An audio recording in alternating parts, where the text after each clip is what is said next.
I want to start talking about something I call creating a new normal. It's a very basic concept, really, but it's something I've been telling people for quite a while now, several months anyway, who are starting transition, or even people that have medically transitioned a long time ago, but never really adopted, the expression they want. They're holding back because they're still stuck in that old normal and afraid to kind of break out of it. Creating a new normal is basically, well, this is all it is. Creating a new normal requires consistency. If you want to create a new normal, you simply must be consistent. And when we transition, people are used to the person they saw before. They're used to that old persona. They're used to that old presentation. And I'm going to talk about the female example. It's the same for the male example. But because I'm female, it's easier for me to talk about. But creating a new normal is just being consistent. So when transitioning, if you want people to see you, whatever your expression is that you plan on adopting, then you need to get there at some point and start presenting it. Otherwise, it never becomes normal to everyone else, or yourself for that matter. When you do it on a consistent basis, it simply becomes the new normal for you and everyone else around you. My expression is very feminine. That's just who I am. And so if I were to, let's say, if I had been wearing just jeans and a t-shirt, jeans and a t-shirt, jeans and a t-shirt, never anything else really, and then on that one occasion wore a dress, people would comment, hopefully nicely, saying you look nice, but it's not normal for them. They normally see me in jeans and a t-shirt. So seeing me in a dress, that's not normal. Jeans and t-shirts is. If I wanted to only wear dresses, I would have to wear dresses on a consistent basis in order to create that new normal, so that when I wear a dress, it's no big deal. It's the same thing I always wear, which in fact it is. I wear dresses and skirts 99% of the time. I'm looking down at my toes, and I've been procrastinating for several days, probably over a week actually, because my nail polish is kind of all rubbed off. And I keep looking at them and saying, geez, I need to do my toes. I need to do my toes. I'm going to do them tonight. But the reason I'm noticing it is because it's not normal for me. My normal is to have my toes painted all the time.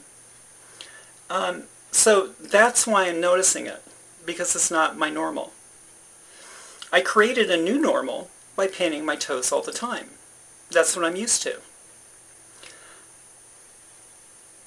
When we start creating the new normal, at the beginning, it's always difficult.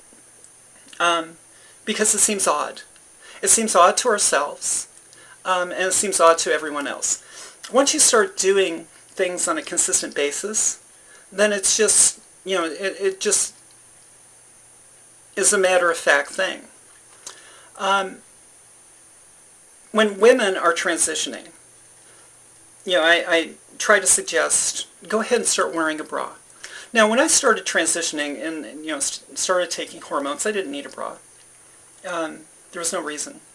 But from an early point, actually even before I started taking hormones, I started wearing a sports bra every day, just to start creating that new normal.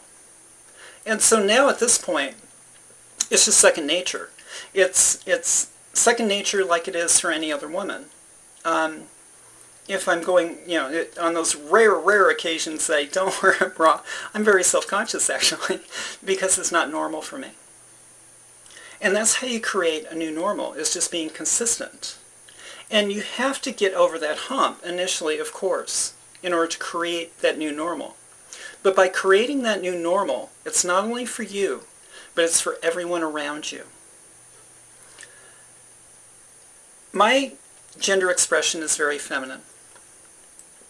That's how people see me on a consistent day in, day out basis. If I were to walk out the door looking somewhat masculine, it would shock the hell out of people. They wouldn't know what to do, I imagine, because it would be so different. Because I've created that new normal for them. It's their normal now to see me looking very feminine. And that's all it is. Creating a new normal is nothing more than being consistent in any action or task that you wish to do. The here and there is only going to create an inconsistency, and you're never going to get to that new normal. So the earlier you can do it, really the better, because you're going to have to get over that hump at some point anyway. I was explaining to somebody the other night who wishes to transition, and and it's the same thing I hear quite often. Well, I'm going to let the changes happen. I hope nobody really notices. But it's like, okay, well, at some point you're going to, unless you plan on moving to Siberia, where nobody knows you, at some point you're going to have to start creating that new normal, or you're just never going to get there. And it's entirely up to the individual when they want to start that. But you have to start at some point. So when I started taking hormones, I talked to my family, and once everybody knew, within my family, I just started creating that new normal for myself and them, and just went ahead and changed my gender expression. I didn't wait for my breasts to grow, or any of that stuff. Things can be done to kind of augment until things happen, and that's what I did. To be honest, I bought B-cup bras because I figured, well, probably going to get to a B-cup. And eventually I did, so I don't have to buy any more bras. I don't have to buy any new ones. I'm wearing the same bras I have for 2 years. But that's what I did. And I knew that I needed to do this, and for me, I just wanted to start it. I wanted to start it as quickly as possible, get over that uncomfortable period, which honestly took probably about 6 months. But once I got over that period for myself and for everyone else, I've created a new normal. And now everybody just sees me as Erica, they see me as female, and they don't expect in any other way, shape, or form to see me as something else. I've created a new normal for myself and everyone around me. You play with that, and I'll talk to you later.